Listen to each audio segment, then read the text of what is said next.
야고보서 1장 13절에서 18절까지의 말씀을 이 시간 저와 여러분이 한 절씩 교독하도록 하겠습니다. 누구든지 시험을 당할 때 내가 하나님께 시험을 받고 있다라고 말하지 마십시오. 하나님은 악에게 시험을 받지도 않으시고 친히 누구를 시험하지도 않으십니다. 각 사람이 시험을 당하는 것은 자신의 욕심에 이끌려 유혹에 빠지기 때문입니다. 욕심이 잉태해 죄를 낳고 죄가 자라 사망을 낳습니다. 사랑하는 형제들이여 속지 마십시오. 온갖 좋은 선물과 온전한 은사는 위로부터 오며 빛들의 아버지께로부터 내려옵니다. 그분에게는 변함도 회전하는 그림자도 없으십니다. 그분은 우리를 창조하신 것 가운데 첫 열매가 되게 하시려고 그분의 뜻에 따라 진리의 말씀으로 우리를 낳으셨습니다. 네, 오늘 야고보서 두 번째 시간입니다. 또 이 시간을 통하여서 하나님이 저와 여러분의 마음 가운데 큰 결단과 감동과 무엇보다 하나님이 우리를 얼마나 사랑하시는지를 깨달을 수 있게 되기를 주님의 이름으로 축복합니다. 먼저 지난 시간의 말씀을 우리가 잠깐 기억하고 넘어가기를 원하는데요. 야고보 사도는 흩어진 12지파에게 닥친 박해와 환난, 이런 기근의 문제 앞에서 교회를 떠나는 이들을 향해 정말 애끓는 절규를 이야기했습니다. 이러한 문제들을 시험이라는 단어로 표현을 했고, 그런 시험이 찾아올 때 우리가 어떻게 반응해야 하는가에 대한 이야기를 지난 시간에 우리에게 알려주었죠. 시험이 기쁨이 될 수 있어야 한다라고 이야기를 했습니다. 그 이유는 시험의 시간 동안 신앙인들은 나를 돌아보고 나의 상태를 점검하고 하나님의 성품대로, 예수님의 모습대로 내가 깎이는 시간을 보내기 때문입니다. 그리고 그 시간의 결국에는 믿음의 연단, 그것으로 인한 인내를 얻게 되는, 그래서 하나님의 소망을 얻게 되는 그런 삶을 살아갈 수 있기 때문에 시험을 기뻐하라라고 우리에게 권면했습니다. 그리고 그 인내의 과정에서 꼭 기억해야 될 것을, 후회 주시고 꾸짖지 않으시는 하나님이 바로 우리의 아버지이시고 우리에게 지혜를 부어주실 것이라는 그렇기 때문에 하나님 앞에 기도하라라는 이야기를 우리에게 전해 주었습니다. 반드시 우리에게 시험을 이길 지혜를 주실 그 하나님을 기억하면서 오늘 말씀도 우리가 함께 은혜 받기를 원합니다. 오늘 본문 13절 말씀으로 오늘 말씀을 시작하려고 합니다. 13절 말씀 하나님 함께 읽겠습니다. 시작. 누구든지 시험을 당할 때 내가 하나님께 시험을 받고 있다라고 말하지 마십시오. 하나님은 악에게 시험을 받지도 않으시고 친히 누구를 시험하지도 않으십니다. 아멘. 오늘은 시작부터 야고보 사도의 정말 그 마음이 담겨져 있는 말씀을 우리가 보게 됩니다. 아무리 착한 사람이고 아무리 인내가 큰 사람이고 아무리 어려움을 많이 당해서 익숙해진 사람이라고 해도 끊임없이 진행되고 있는 우리의 인생에 찾아오는 어려움 속에서는 하나님을 비난할 수 있습니다. 우리가 함께 보았던 욥기에서도 끊임없이 하나님 앞에 자신의 아픈 마음, 자신의 슬픔, 또 자신의 이 연약함을 고백했던 욥과 같이 그 시간이 길어지면 길어질수록 우리는 하나님 앞에 하나님을 원망하고 하나님을 비난할 수 있습니다. 가장 먼저 우리가 하나님 앞에 하는 비난들은 이런 비난들이 있습니다. 하나님, 나를 버리신 거 아닙니까? 하나님, 나를 잊어버리신 것 아닙니까? 내가 지금 이렇게 고통당하고 있는데 하나님은 도대체 어디에 계십니까? 그렇게 하나님이 나를 버린 것만 같다고, 또한 하나님이 아무런 능력이 없어서, 나를 이곳에서 건져주실 능력이 없어서 하나님이 지금 나를 내버려 두시는 것 아니냐고 그렇게 하나님 앞에 원망하고 비난할 때가 있습니다. 하지만 그런 비난에 대해서 말씀은 오늘 우리에게 이렇게 이야기합니다. 하나님은 악에게 시험받지 않으신다. 이 이야기는 하나님은 악에게 시험받을 정도로 무력한 존재가 아니라는 것을 이야기합니다. 하나님이 그 정도로 능력이 없지 않다라는 것을 의미합니다. 하나님이 악에게 시험을 당하는 존재라면 어떻게 그분이 다른 분을, 또 다른 인생을, 또 다른 사람을 도울 수 있겠습니까? 적어도 시험의 문제 앞에서 하나님은 능력 없이 그 시험을 당할 존재가 아니라는 사실을 우리는 명심해야 합니다. 이렇게 말씀을 드리면 어떤 사람은 예수를 시험한 사단의 이야기를 생각할 수 있을 것입니다. 아니, 예수님도 시험 받으셨잖아요. 하나님 시험 안 받으신다고 말했는데 우리가 알기로 예수님 시험 당하셨잖아요 라고 이야기할 수 있습니다. 그런데 여러분, 우리가 착각하지 말아야 될 것은 예수님이 인간의 몸으로 오실 때의 이야기입니다. 그리고 그 사실은요, 시험 당한 것이 중요한 것이 아니라 그런 시험에 흔들리지 않는, 그래서 말씀으로 모든 시험을 물리치시는 그 어떤 시험도 예수님을 넘어뜨릴 수 없다라는 사실을 우리에게 분명히 보여주는 사건일 뿐입니다. 우리가 믿는 하나님은 그런 하나님이십니다. 그리고 또 우리가 하나님 앞에 이렇게 이야기하기도 합니다. 제발 나 좀 그만 괴롭히라고. 왜 맨날 나만 시험 당해야 하냐고. 왜 맨날 나만 괴롭히시냐고. 그렇게 하나님 앞에 이야기할 수도 있습니다. 이제 그만했으면 편하게 해 주실 때도 됐다고. 그렇게 하나님 앞에 이야기하기도 하죠. 매번 나를 힘들게 하는 존재가 다른 존재가 아니라 하나님이라고 우리는 이야기를 합니다. 하지만 13절 말씀은 이렇게 이야기하죠. 하나님은 친히 누구를 시험하지도 않으신다.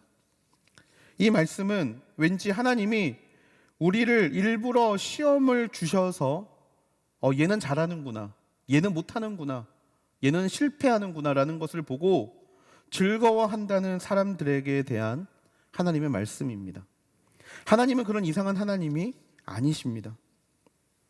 이렇게 생각한다라는 것은 한 가지를 잃어버리는 것이에요. 무엇이냐면 하나님의 목적, 하나님의 마음, 그것을 잃어버린 사람들이 하는 소리입니다. 하나님은요, 우리를 사랑하십니다. 이것을 의심하는 자가 이런 이야기를 할 수 있는 거예요. 하나님 나 좀 그만 괴롭히라고.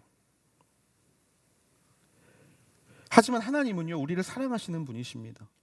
사랑하는 분이 어찌 우리를 괴롭히시겠습니까? 우리를 사랑하시는 그 마음을 우리는 절대로 오해해서는 안 됩니다. 그 사랑이 이상한 모습으로 나를 괴롭히고 내가 시험에 통과하는 모습을 보는 것에서 찾아오는 사랑이 아닙니다. 하나님의 사랑은 우리 때문에 자신을 십자가에 못 박는 사랑입니다. 우리가 고통당하는 것을 보며 즐거워하시는 인생이 아니라 당신이 친히 아픔을 감당하시는 사랑입니다. 그렇기 때문에 하나님은 누구도 친히 시험을 하지 않으십니다. 자녀들이 고통당하는 것을 보기를 원치 않으십니다. 우리 하나님은 꺼져가는 등불을 끄지 않으시고 상한 갈대를 절대로 꺾지 않으시는 분이십니다. 예레미야 29장 11절에는 하나님이 우리를 향한 마음이 나와 있습니다. 예레미야 29장 11절을 같이 한번 읽어보겠습니다. 시작. 여호와의 말이다. 내가 너희를 위해 갖고 있는 계획들을 내가 알고 있으니 그것은 평안을 위한 계획이지 재앙을 위한 것이 아니며 너희에게 미래와 소망을 주기 위한 것이다. 아멘. 이것이 하나님의 사랑인 줄로 믿습니다. 물론 너무 어려운 순간들이 계속되고 지속되어서 수많은 감정들이 소진되고 마음들이 소진될 때 있습니다. 머리로는 이해하는데 감정으로, 마음으로 받아들이기 못하는 순간들이 너무나 많은 것도 사실입니다. 그럴 때 우리는 탈출하고 싶어 합니다. 도망가고 싶어 합니다. 이렇게요. 13절 상반절입니다. 누구든지 시험을 당할 때 내가 하나님께 시험을 받고 있다 라고, 하나님께서 나를 시험한다라고 우리는 탈출하고 싶어 합니다. 나에게 찾아온 어려움을 하나님 앞에 돌리면 내 마음이 편해지기 때문입니다. 그리고 지금의 상황이 납득이 되기 때문입니다. 하지만요, 말씀은 분명히 이야기합니다. 시험을 받고 있을 때 하나님께서 나를 시험한다라고 말하지 말라라고 말입니다. 그렇다면 우리가 시험을 받는 이유는 무엇인가요? 야고보는 우리가 시험을 당하는 이유를 14절에서 이렇게 이야기합니다. 각 사람이 시험을 당하는 것은 자신의 욕심에 이끌려 유혹에 빠지기 때문이라고요. 한마디로 말하면 시험이 우리에게 찾아오는 것이 아닙니다. 시험이 우리에게 찾아오는 것이 아니라 우리의 욕심 때문에 우리의 인생에 주어진 상황 자체가 시험이 된다라는 것입니다. 어느 순간 갑자기 무언가가 나에게 톡 떨어져서 이건 시험이다라고 느끼는 것이 아니라 나의 인생 가운데 찾아온 어려움, 내 마음 가운데 있는 욕심 때문에 갑자기 상황이 시험의 상황으로 변하게 된다는 것입니다. 물론 시험이 우리를 찾아올 때가 있습니다. 우리가 이것을 구별할 수 있어야 하는데요. 창세기 22장 1절 상반절에는 하나님이 아브라함을 시험하셨다라고 이야기합니다. 이 시험은 여러분이 잘 아는 시험이에요.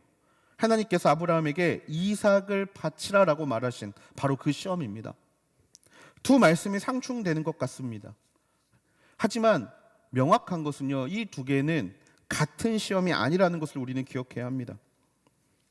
창세기 22장 1절에 나오는 시험은 테스트의 시험입니다. 테스트. 한마디로 시험해 본다. 그의 믿음을 시험해 본다. 그런데 하나님의 시험의 방법은 유혹의 시험이 아니라 믿음 자체의 시험을 하신다라는 것입니다. 하지만 야고보에서 말하는 시험은 템테이션의 시험입니다. 유혹하는 시험. 14절에서 이 시험을 명확하게 구별해 주는데요. 뭐라고 구별하냐면 자신의 욕심에 이끌려 유혹에 빠지는 시험이라고 정의해 줍니다. 내 욕심에 빠져서, 내 욕심의 마음을 뺏겨서 그냥 그렇게 걸려 넘어지는 시험을 뜻하죠. 한마디로 하나님은 믿음의 현 주소를 깨닫게 하는 시험을 하시지만 우리를 유혹해서, 우리를 죄에 빠지게 해서 그곳에서 빠져나오는 모습을 보는 이런 템테이션의 시험은 하지 않으신다라는 것입니다. 이 두 가지의 시험을 우리는 매 순간 구분하며 살아갈 수 있어야 합니다. 나에게 찾아오는 것이 테스트적 시험이라면 우리는 명확한 한 가지를 기억해야 됩니다. 고린도전서 10장 13절입니다. 여러분이 감당할 수 없는 시험을 당한 적이 없습니다. 하나님은 신실하셔서 여러분이 감당치 못할 시험은 허락하지 않으시며 시험을 당할 때도 피할 길을 마련해 주셔서 여러분이 능히 감당할 수 있게 하십니다. 우리가 당하는 이 시험이 테스트적인 시험이라면 하나님은 피할 길을 마련해 주시고 하나님은 감당할 수 있는 시험, 즉 통과할 수 있는 시험만을 저와 여러분의 인생 가운데 허락해 주실 것입니다. 이것은 하나님의 말씀입니다. 하지만 우리가 지금 경험하고 있는 시험이 후자의 시험, 유혹의 시험이라면 우리는 먼저 우리 안에 있는 욕심을 발견할 수 있어야 합니다. 왜냐하면 그 욕심 때문에 인생에 주어진 상황이 바로 시험이 되기 때문입니다. 15절 말씀입니다. 욕심이 잉태에 죄를 낳고 죄가 자라 사망을 낳습니다. 15절 말씀을 가만히 바라보면 굉장히 재미있는 사실을 하나 발견하게 됩니다. 우리는 욕심 자체가 죄라고 생각합니다. 그런데 15절은 뭐라고 이야기를 하냐면 욕심이 잉태하여서 죄를 낳는다라고 이야기를 합니다. 욕심 자체가 죄가 아니라는 것을 말하죠. 욕심이 잉태해서 죄를 낳는다라는 사실입니다. 다른 말로 죄라는 것의 정의가 우리 마음에 있는 어떤 갈구와 우리 마음에 있는 어떤 욕구와 어떤 우리의 마음에 있는 그런 욕심 자체가 죄가 아니라 그것을 제어하지 못하는 순간 욕심이 죄로 변한다라는 사실입니다. 욕심 자체는 절대로 죄가 될 수 없습니다. 이것을 선하게 사용하면 분명 열정이 되기 때문입니다. 내가 좋아하는 것, 내가 하고 싶은 것, 내가 누리고 싶은 것, 이런 욕심을 하나님 안에서 선하게 사용하면 그것은 직업이라는 것으로 변할 수 있고요. 그것은 섬김이라는 것으로 변할 수 있고요. 그것은 우리가 어떻게 하면 우리가 즐거움으로 우리의 달란트로 하나님을 섬길 수 있는가에 대한 대답이 됩니다. 그런데 그것을 절제하지 못하는 순간, 통제하지 못하는 순간 욕심은 죄를 낳게 될 수밖에 없다라는 겁니다. 여러분, 먹고 싶은 게 죄입니까? 여러분, 먹고 싶은 게 죄인가요? 맛있는 거 먹고 싶은 건 죄가 아닙니다. 맛있는 것을 먹는 것을 좋아하는 사람들은 그 분야에서 그 달란트를 가지고 귀하게 쓰임 받을 수 있습니다. 그런데 그것이 다 쓰여지지 못하는 것으로 빠지게 되면 이것은 탐식이 됩니다. 탐식은 죄입니다. 절제하지 못하는 것, 나누지 못하는 것, 내 배만 채우기를 원하는 것, 절제하지 못하는 순간 먹고 싶은 건 죄. 맛있는 것을 먹고 싶은 것은 탐식이라는 죄로 변하게 되죠. 여러분, 마찬가지입니다. 이성을 좋아하는 것은 당연한 일입니다. 이성과 스킨십을 하는 것을 좋아하는 것도 당연한 겁니다. 이성에 대한 갈망은 절대로 죄가 되지 않아요. 이성에 대한 갈망을 잘 사용하면 하나님이 만드시는 너무나 아름다운 가정이 될 수 있기 때문입니다. 하나님은 그 가정을 위한 축복으로 이성에 대한 것들을 만들어 두신 거예요. 그런데 여러분 어떻습니까? 절제되지 못한 성욕, 절제되지 못한 집착, 절제하지 못하는 것들이 그 이성에 대한 마음에 흘러 들어가게 되면 이것은 중독이라는 것으로 변하게 됩니다. 음란한 것에 중독이 되고 성적인 것에 중독되고 이성을 쫓아다니면서 그냥 그렇게 집착으로 그 마음을 채워가는 순간 이것이 죄가 된다라는 거예요. 여러분, 지위 향상을 향한 마음 있지 않습니까? 더 높은 곳으로, 더 많은 나의 역량을 발휘하기 위한 자리로 달려가는 것은 우리 모두가 가지고 있는 욕구입니다. 이거 자체는 죄가 아닙니다. 하나님이 이 욕구를 아름답게 사용하시고 내가 그 욕구를 바른 방향으로만 사용한다면 우리는 다니엘처럼 높은 곳에서 하나님을 증거할 수 있는 사람이 되는 게 맞아요. 그런데 이것이 왜 죄가 됩니까? 통제불능이 될 때, 권력이라는 것에 통제불능으로 빠지게 될 때, 지위라는 것에 통제불능으로 빠져가게 될 때 이것은 권력욕이 될 수 있기 때문입니다. 우리 안에 있는 욕심은요, 어쩔 수 없는 것입니다. 하지만 그 욕심을 제어하지 못하면 그 욕심은 결국에 사망을 낳는 죄로 우리를 끌어가게 된다는 겁니다. 그러면 이러한 욕심을 우리는 어떻게 제어할 수 있습니까? 욕심이 사라지는 순간 시험이 사라진다라면 이 욕심을 우리는 어떻게 제어할 수 있겠습니까? 14절 말씀입니다. 같이 읽어보겠습니다. 시작. 각 사람이 시험을 당하는 것은 자신의 욕심에 이끌려 유혹에 빠지기 때문입니다. 아멘. 이 말씀을 보고 욕심을 제어할 수 있는 방향을 우리는 찾을 수 있습니다. 바로 욕심이 우리를 이끌어가려고 할 때 반대로 걷는 것입니다. 욕심이 우리를 이끌어가려고 할 때 반대로 걷는 것. 욕심을 선하게 사용하면 열정이 된다고 말씀드렸습니다. 그런데 여러분, 우리의 본성은요, 절대로 선하지 않습니다. 저와 여러분은 선한 존재가 아닙니다. 그렇기 때문에 욕심이 선하게 흘러간다는 것은 있을 수 없는 일입니다. 그것을 하나님 앞에 내어놓지 않는다면 그 욕심의 그 본질을 가지고 하나님, 내가 이것을 어떻게 선하게 사용할 수 있는가를 우리가 기도하지 않고 그 욕심을 컨트롤하지 않고 욕심이 그냥 흘러가는 대로 내버려 둔다면 그것은 절대로 선하게 흘러가지 않아요. 그래서 우리의 생각에 욕심이 악한 것처럼, 죄처럼 느껴지는 것입니다. 우리 안에 있는 욕심이 이끄는 방향대로 따라가면요, 그 끝은 파멸입니다. 그 끝은 중독입니다. 그렇기 때문에 욕심이 이끄는 방향이 있다라면요, 그 길을 절대로 따라가면 안 됩니다. 반대로 걸어야 합니다. 반대로. 욕심이 이야기하는 방향성이 있다라면 한번 정반대의 길을 걸어 보십시오. 그러면 하나님이 그 욕심의 반대의 길을 걷고 있는 우리에게 그것을 컨트롤할 수 있는 능력을 주실 줄로 믿습니다. 욕심의 끝은 미혹입니다. 유혹의 자리예요. 욕심이 이끌어가려 할 때 욕심의 고삐를 단단히 쥐고 있는 사람만이 그것에 흔들리지 않게 됩니다. 그 순간 욕심이 제어됩니다. 그리고 그 순간 하나님이 주신 이 우리 안에 있는 갈망, 바람이 우리 안에 열정으로 변하게 되는 겁니다. 야고보가 말하는 시험의 상태가 바로 이 상태입니다. 욕심을 제어할 수 있는 상태. 욕심을 제어하지 못하면 시험에 빠지게 되는 거고요. 욕심을 제어하게 되면 시험에 들 이유가 없다라는 겁니다. 마음대로 살면, 마음 가는 대로 살고 하고 싶은 거 하고 살면 그 무슨 어려움이 우리의 인생 가운데 있겠습니까? 근데 우리는 그것에 반하는 길로 걸어가기 때문에, 반대의 길로 걸어가기 때문에 우리는 그 시험의 시간을 경험하게 된다는 거예요. 저는 이것들을 저의 가정에서 느낄 때가 있습니다. 저희 둘째가 아들인데요, 제가 어릴 때 워낙 그 게임을 많이 하다 보니까 저는 게임에 대한 마인드가 굉장히 열려 있는 아빠입니다. 그래서 이제 벌써 이제 아이들이 이제 7살밖에 안 됐는데 그 포켓몬 이 게임을 정말 즐겁게 하고 있어요. 막 정말 재밌게 하고 있는데 저는 저희 아들이 그 게임하는 모습을 보면 흐뭇합니다. 그래, 내 자식이 맞구나라고 생각하면서 약간 웃음이 나요. 그냥 그렇게 열심히 하는 모습을 보면 너무 귀엽습니다. 근데 그 모습을 바라보는 저희 아내는 속이 탑니다. 속이 타요.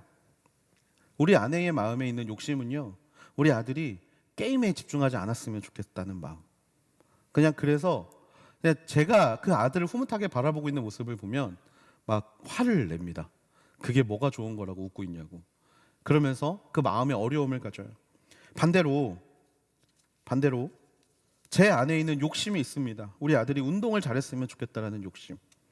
제가 운동을 너무 좋아했는데 더 이상 키가 크지 않는 바람에 그 운동을 이제 접었던 그 과거가 있다 보니까 우리 아들이 운동을 잘한다라는 이야기를 듣고 또 실제로 아들이 운동하는 곳에 따라가서 보면서 애가 잘하는 모습을 보면 너무나 기뻐요. 근데 그 운동을 하고 있는데, 축구를 하고 있는데 누군가에게 밀리는 모습, 누군가보다 못하는 모습을 보면 약간 제 마음이 속상합니다. 그래서 제 마음이 정말 여러 가지 생각을 해요. 집에서 훈련을 시켜야 되나? 뭐 집에서 이렇게 도구를 사가지고 이렇게 유튜브 보면 요즘 훈련 거 너무 잘 나와 있으니까 이런 거를 시켜야 되나? 엘리트 체육 시켜야 되나? 막 이런 생각들이 막 제 머릿속에 들어옵니다. 아직 7살짜리인데요. 근데 저희 아내는 관심이 없습니다. 그냥 아들이 뛰어노는 거에 만족해요. 한 대상을 보고 한 상황을 보고 두 사람의 마음이 전혀 다른 이유가 바로 여기에 있다라는 겁니다. 욕심. 내 욕심이 어디에 있는가? 우리는 이 욕심의 문제, 이 욕심의 시험 앞에서 두 가지를 항상 기억해야 합니다. 첫 번째는요, 12절 말씀입니다. 시험을 견디는 사람은 복이 있습니다. 이는 그가 인정을 받은 후에 하나님을 사랑하는 사람들에게 약속된 생명의 면류관을 받을 것이기 때문입니다. 두 번째는요, 15절입니다. 욕심이 잉태에 죄를 낳고 죄가 자라 사망을 낳습니다. 욕심이 이끌어가는 반대 방향으로 달려가면 믿음의 연단을 통한 인내가 기다리고 있습니다. 그리고 그 인내의 끝은 무엇이 기다리고 있냐면 생명의 면류관이 기다리고 있어요. 그런데요, 욕심이 이끄는 방향으로 달려가면요, 온전한 죄에 다다르게 됩니다. 그리고 그 죄의 끝은 뭐가 있냐면 사망이라는 것이 있습니다. 사망. 여러분, 비슷하지 않습니까? 똑같이 욕심을 중심으로 반대 방향을 달려가면 온전해지는 것이 있고 그것을 통하여 낫는 것이 있다라는 겁니다. 한쪽은 믿음의 연단을 통한 온전한 인내를 얻게 되고 한쪽은 온전한 죄에 다다르게 되고 한쪽은 그로 인하여 생명의 면류관을 낳게 되고 한쪽은 그로 인하여 결국에 사망을 낳는다라는 사실입니다. 이 두 가지의 선택이 오롯이 우리에게 주어진 상황이라는 것입니다. 욕심을 따라갈 거냐, 반대 방향으로 갈 거냐. 우리는 무엇을 선택하고 어디로 달려갈지를 정해야 합니다. 인내는 잘하는 것입니다. 인내하면 할수록 인내는 연단이 되는 시간이 우리에게 찾아옵니다. 인내는 잘합니다. 죄도 잘합니다. 욕심을 계속해서 한 번, 두 번, 세 번 따라가다 보면요, 죄는 잘하게 됩니다. 둘 다 잘하는 것입니다. 인내에는 생명력이 있습니다. 버티다 보면 내가 살아납니다. 죄에도 생명력이 있습니다.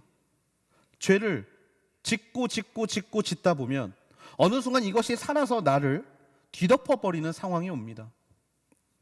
둘 다 방향성을 가지고 자라납니다. 연단은 인내라는 생명, 결국에 인내를 통하여 나와 함께 하시는 예수 그리스도를 바라는 생명이라는 방향, 죄라는 방향은 결국 사망이라는 방향으로 끊임없이 자라날 것입니다. 우리는 우리 마음에 찾아오는 이런 시험의 문제를 가볍게 여길 때가 있습니다. 그냥 찾아오는 시험의 문제라고. 하지만 가볍게 여겨서는 절대로 안 돼요. 시험의 문제는 결국에 생명과 죽음이라는 확실한 방향성을 가지고 달려간다는 사실을 우리는 잊지 말아야 합니다. 시험에 든다고 해서 곧장 죽지 않습니다. 내 욕심의 시험으로 시작된 일들이 내가 그 시험에 넘어졌다고 해서 바로 죽지 않아요. 그런데 어떻게 됩니까? 점점 빠져든다라는 거예요. 죄는 내 안에서 점점 성장합니다. 점점 성장해서 나도 모르는 사이에 완전히 내 마음을 잠식해버려요. 다른 사람에게 처음으로 상처 주는 말을 했을 때는 내가 잠을 못 잡니다. 그런데요, 그게 한 번이 되고 두 번이 되고 세 번이 되면요, 어떻게 돼요? 당연한 것이 되어버려요. 죽음이라는, 죄의 죽음이라는 것에 내가 잠식돼 버렸기 때문입니다. 하지만 한 번, 하나님 앞에서 한 번 나의 욕심과 반대로 걸어보고 거기에서 얻은 힘을 가지고 두 번, 세 번, 네 번 걷게 되면 결국에 죄의 문제는 나와 완전히 구별된 문제가 될 수밖에 없다라는 겁니다. 시험 속에서 욕심을 선택하는 순간 내 마음에는 어느덧 죽음의 버섯들이 나도 모르는 사이에 자리 잡게 된다는 사실을 우리는 명심해야 합니다. 16절 말씀입니다. 내 사랑하는 형제들이여 속지 마십시오. 우리는 절대로 속지 말아야 합니다. 두 가지는 자라고 낳는다라는 굉장히 비슷한 것을 가지고 있습니다. 시험이 찾아온 순간 욕심을 따라갈 때, 욕심을 선택할 때 왠지 즐거움이 많아 보입니다. 누리는 즐거움, 세상이 주는 즐거움. 하지만 인내를 통해 주시는 소망의 즐거움은요, 소망의 길을 걷다 보면요, 아무것도 얻지 못하는 것처럼 보여요. 빼앗기는 것만 같고 손해보는 것만 같고 왠지 그렇게 나를 무너뜨리는 것만 같고. 그래서 우리는 많이 착각합니다. 우리의 삶을 즐거움을 가지고 살아라, 네 마음대로 살아라, 원하는 대로 살아라, 그 말들이 맞는 것처럼 보일 수 있습니다. 죄도 성장하고 인내도 성장하기 때문에. 하지만 여러분, 열매는 절대로 같지 않습니다. 사망의 열매와 생명의 열매, 그 끝에 있는 열매는 절대로 같은 열매가 될 수 없습니다. 선택의 순간에 속지 않고 진리를 선택할 수 있도록 야고보는 우리에게 하나님이라는 존재, 우리가 선택해야 될, 욕심의 반대로 가야 될 하나님에 대한 존재를 우리에게 설명하기를 원합니다. 17절 말씀입니다. 온갖 좋은 선물과 온전한 은사는 위로부터 오며 빛들의 아버지께로부터 내려옵니다. 그분에게는 변함도 회전하는 그림자도 없으십니다. 야고보가 우리에게 계속해서 이야기하는 하나님의 특징 첫 번째는 하나님은 주시는 분이라는 거예요. 지난주에 우리가 말씀을 통해 보았습니다. 하나님은 후히 주시는 분이다. 오늘 말씀에는 뭐라고 나와 있습니까? 하나님은 온갖 좋은 선물을 주시는 분이라고 이야기를 합니다. 하나님은 주시는 분이다. 다시 말씀드리지만 시험의 순간에 나의 욕심을 채우다 보면요, 나를 채우는 무언가가 있다라는 것은 확실합니다. 하지만 반대를 택한다면 빼앗아가는 것만 같은 기분이 들어요. 그런데 야고보는 하나님은 주시는 분이라고 이야기를 합니다. 빼앗길 것 같은 순간에, 나의 즐거움을 빼앗아가는 것만 같은 순간에 하나님은요, 빼앗아가시는 게 아니라 좋은 것을, 온전한 것을 주고 계시다라는 거예요. 그냥 허투루 주시는 것이 아닙니다. 온갖 좋은 선물이라는 것은 풍성한 것을 뜻합니다. 더욱더 풍성한 것을 우리에게 주기를 원하시는 분이 바로 우리가 선택하는 하나님이라는 존재입니다. 빼앗기는 기분이 들 수 있습니다. 왜냐하면 사단은 속이는 자이기 때문입니다. 속이는 자, 우리의 마음에 있는 이 씨앗을 빼앗아 가려는 자, 이것이 바로 사단이기 때문입니다. 하지만 그 순간에 우리가 사단에게 마음의 씨앗을 빼앗기지 않는다면, 우리가 속지 않는다면 발견하게 되는 것이 있습니다. 바로 하나님이 너무나 좋은 것들로 우리의 마음을 채우신다라는 것입니다. 우리를 채우기 위하여 하나님은 당신의 생명을 주셨습니다. 당신의 사랑을 주셨고요, 당신의 능력을 주셨고, 당신의 지혜를 주셨습니다. 우리가 오늘 살 수 있는 이유는 하나님께서 주셨기 때문입니다.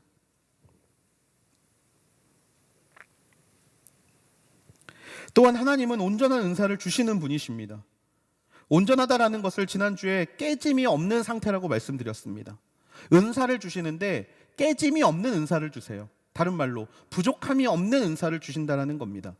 그 은사 자체가 온전해서 처음부터 끝까지 그 은사만 있다면 모든 순간을 버텨내고 살아낼 수 있는 힘을 하나님이 주신다라는 겁니다. 욕심의 반대의 길로 갈 때 우리는 무언가 부족한 것 같고 깨진 것 같아 보일지 모르지만 하나님은 그 순간에 당신의 능력으로 그 자리를 채우시는 일들을 하고 계시다라는 거예요. 그리고 야고보는 두 번째를 이야기합니다. 하나님은 변하지 않는 분이다. 하나님이 변하는 분이라면 앞에서 말한 이 주신다라는 약속은 의미가 없어질 거예요. 그래서 야고보는요, 하나님은 변하지 않은 분임을 강조합니다. 그러면서 하나님을 빛이라고 이야기를 해요. 빛들의 아버지께로부터 이 모든 것들이 내려온다라고 이야기를 합니다. 그런데 여러분, 이 빛이라는 것은요, 몇 가지 변할 때가 있습니다. 빛이라는 것이 변할 때가 있어요. 해라는 빛은요, 달이랑 자리를 바꿀 때 빛을 잃어버립니다. 달이라는 것과 자리를 바꿀 때요. 그리고 해와 지구 사이에 다른 행성이 끼어들게 되면 지구는 어둠 속에 빠지게 됩니다. 하지만 하나님이라는 존재는 어떻습니까? 그분에게는 변함이 없습니다. 그리고 그분에게는 회전하는 그림자도 없습니다. 한순간이라도 하나님은 변하지 않는다라는 겁니다. 한결같은 하나님, 절대로 변하지 않는 하나님, 그 하나님이 바로 저와 여러분이 선택하는, 욕심의 반대 방향으로 갈 때 우리의 선택자 되어주시는 하나님이라는 겁니다. 하나님이라는 빛은 절대로 변하지 않아요. 제한이 없습니다. 부족함이 없습니다. 한계도 없습니다. 항상 그 빛을 우리를 향하여 비추고 계시는 분이 바로 우리의 하나님이십니다. 민수기 6장 25절 26절은 이렇게 이야기합니다.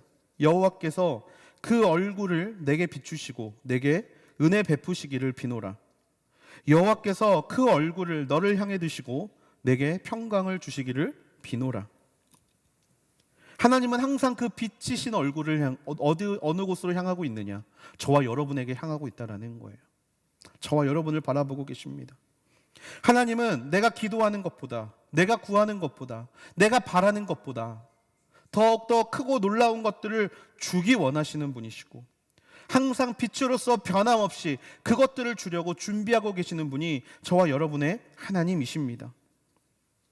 우리를 처음 창조하셨을 때 다른 것들은 좋았지만 인간을 만드시고 보기에 심히 좋았더라라고 말씀하신 이유는 그 인간이 누릴 세상을 창조하시다 보니 그곳에서 이 사람이 뛰어놀 것에 대한 즐거움 때문에, 기쁨 때문에, 감사함 때문에 하나님이 모든 창조를 기뻐하셨던 그 하나님이 그때부터 지금까지 변함없이 우리를 채우시기를 바라고 우리를 향하기를 원하신다라는 사실을 우리는 기억해야 합니다.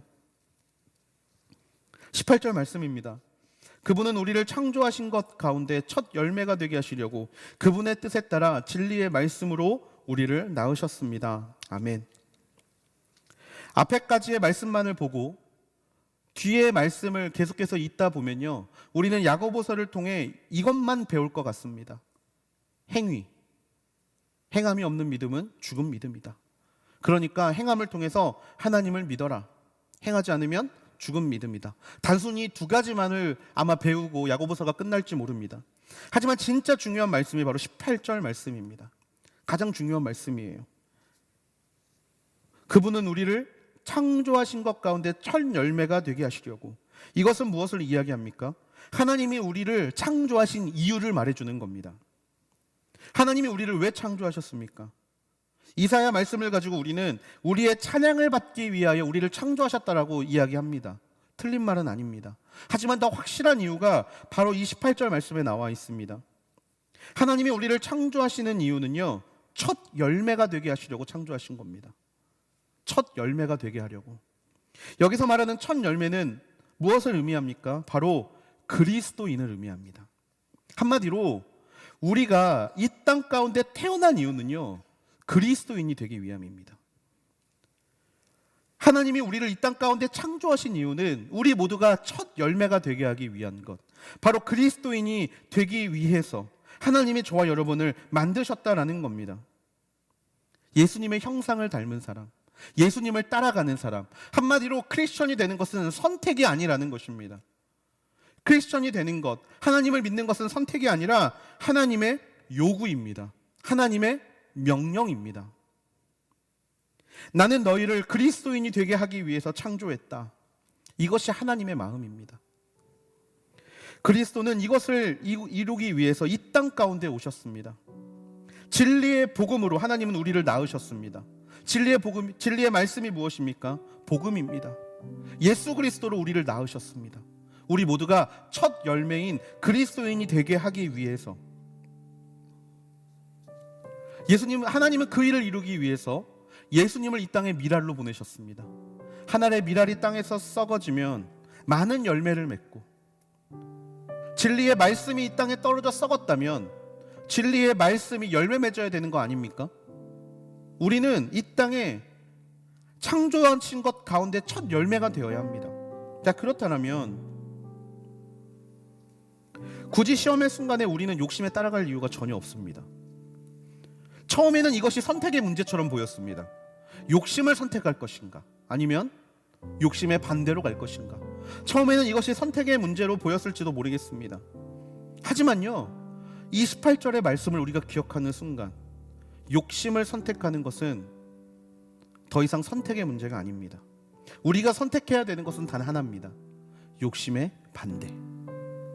하나님이 기뻐하시는 길, 하나님이 기뻐하시는 걸음. 시험이 더 이상 찾아올 이유가 없습니다. 우리는 욕심의 반대 방향으로 가기 때문에 더 이상 시험이 우리에게 어떠한 영향력을 미치지 못하는 상태가 될 것입니다. 우리는 하나님이 그렇게 그리스도인이 되기 위하여 만드신 존재이기 때문에,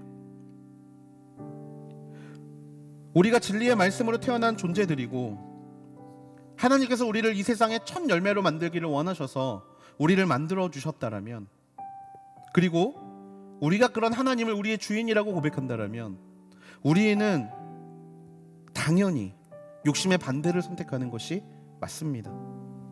여러분 어떠십니까? 시험의 문제가 계속해서 선택의 문제라고 여겨지십니까? 욕심의 선택의 문제라고 여겨지십니까?